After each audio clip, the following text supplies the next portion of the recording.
Hi, I'm Andrew Ujifusa. I'm a reporter with Education Week newspaper, and I am here in San Juan, Puerto Rico. We've been in Puerto Rico the last 4 days covering the aftermath of Hurricane Maria and just how schools are playing a part, how teachers are playing a part in helping people recover. Right now, schools are, for the most part, not operating.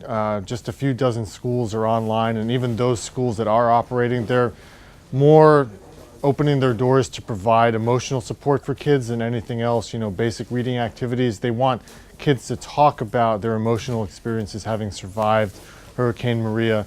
But more than that, schools are serving as sort of community hubs where food is being prepared, food is being distributed. We went to a town called Utuado where one school was preparing 500 meals a day for people living in a shelter, and that shelter was actually a school that had closed but was serving as a shelter for about 100 people. As you can see around me and behind me, the Teachers Union in Puerto Rico is helping those efforts. They've been gathering supplies, and they're sending their members out into the field, into smaller towns outside of San Juan where the need is greatest. Hay maestros aquí, están dando... Hay maestros están dando clases aquí? Okay. In order to reopen, we've been told that schools need water. That's the main thing, water, for sanitation purposes and for other purposes that you would normally associate with water. They don't need power. Power at this point is a luxury for many people. As schools gradually reopen, many students might be doing without lights, air conditioning, obviously the internet. These are the kinds of logistics that schools have to think about as they even begin to get back on their feet. And many schools are very far from that. Many schools will not reopen, we've been told. There's just too much damage, too much extensive damage for those schools to recover. And what's going to end up happening for many students is that they're going to end up going to schools that they haven't been to before. Many high schools or elementary schools or middle schools are going to be combined in different regions.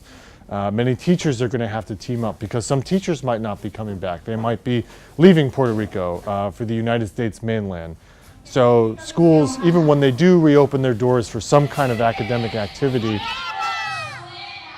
it's going to be very hectic for those schools as they reopen to try and get students back in some semblance of a learning environment.